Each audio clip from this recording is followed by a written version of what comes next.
Hello students, আজি মই chemical kinetics এটা topic order of reactions to লৈ আহিছো। The order of reactions মানে কি বুজাই আছে?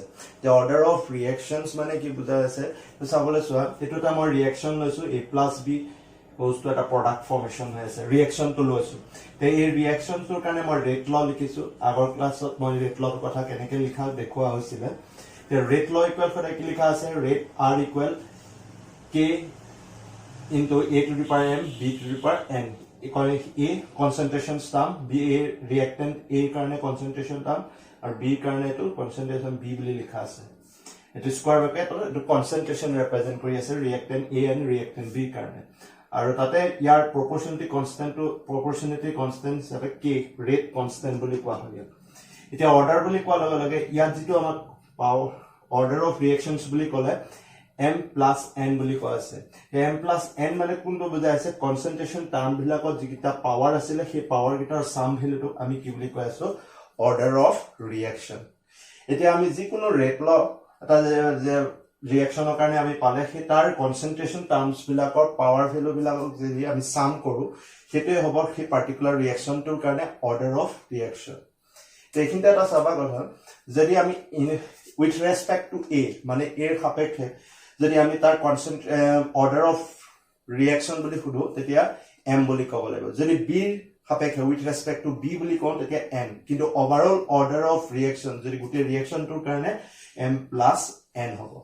দেখে কাৰণে ইয়াৰ ডেফিনেশনটো আমি লিখিব পাৰি, it is the sum of the power of all concentration terms in a rate law expression এটা ৰিঅ্যাকশনৰ কাৰণে।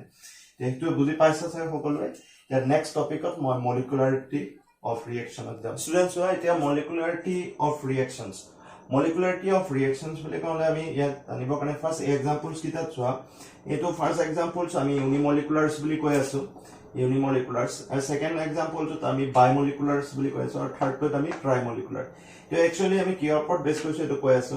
ইয়াত Br2 এটা ৰিঅ্যাকটেন্ট ইউজ হৈ আছে, সেইকাৰণে ইয়াত ইউনিমলিকুলাৰ মানে ইয়াত মলিকুলাৰিটি 1 হৈ আছে। আৰু ইয়াত আমি দুটা টু HI লিখা আছে, টু হাইড্ৰোজেন আয়োডাইড আছে। তো এতিয়া 2 বুলি ক'লে ইয়াত দুটা HI ইউজ হৈ আছে, সো ইয়াক বায়োমলিকুলাৰস বুলি কোৱা আছে কাৰণ ইয়াত দুটা ৰিঅ্যাক্টেন্ট HI হিচাপে আছে। আৰু ইয়াত 2 আৰু ইয়াত 1 আছে, কাৰণে ট্ৰাইমলিকুলাৰ 2 + 1 মিলিকুলাৰ ট্ৰাইমলিকুলাৰ বুলি কোৱা আছে।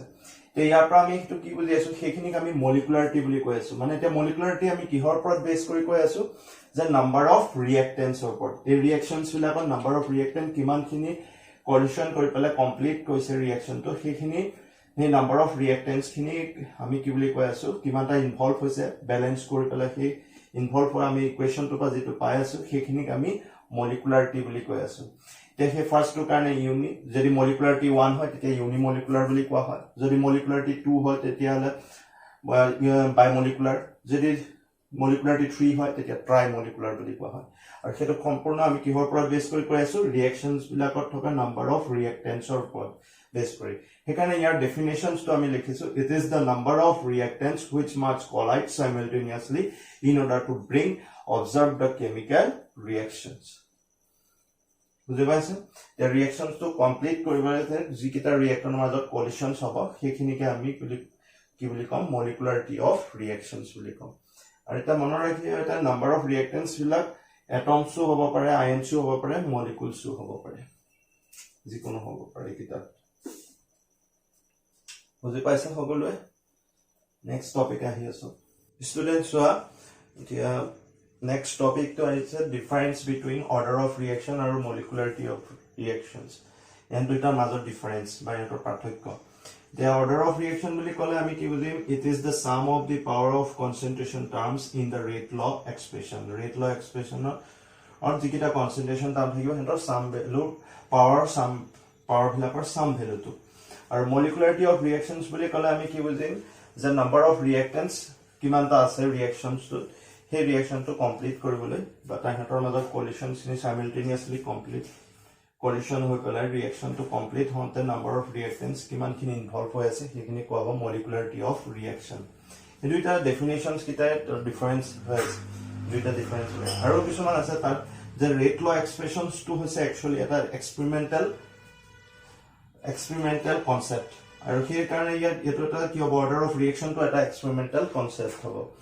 এতিয়া সেইটো এক্সপেৰিমেন্ট কৰিবা ইয়াক ক্যালকুলেট কৰি নহয় like experimental concepts order of reactions to সেইকাৰণে আৰু তেনেকৈ molecularity of reactions to কিন্তু এটা theoretical concept হ'ব কাৰণ তাত আমি যিখিনি number of reactants reactionত পাওঁ সেইখিনি ব্যালেন্স কৰি পেলাই পোৱা যায় মানে ক্যালকুলেটেড বুলি কোৱা হৈছে মানে সেইটো theoretical concept বুলি কোৱা হৈছে এতিয়া next order of reactions to কি হ'ব পাৰে it can be zero এটো zero হ'ব পাৰে সেইটো কাৰণ এক্সপেৰিমেন্ট কৰি পোৱা হৈছে কিন্তু molecularity of reactions ত কি হ'ব পাৰে ই কেতিয়াও 0 হ'ব নোৱাৰে কাৰণ তাৰ number of reactants থাকিবই কিবা নহয় আৰু সেইকাৰণে it cannot be 0 বুলি কোৱা আছে আৰু next order of reactions to fractional হ'ব পাৰে কিন্তু molecularity of reaction কেতিয়াও fractional নহয় ইয়াত সদায় whole numbers থাকিব এটো সদায় মনত ৰাখিব এইখিনি ইহঁতৰ মাজৰ ডিফাৰেন্স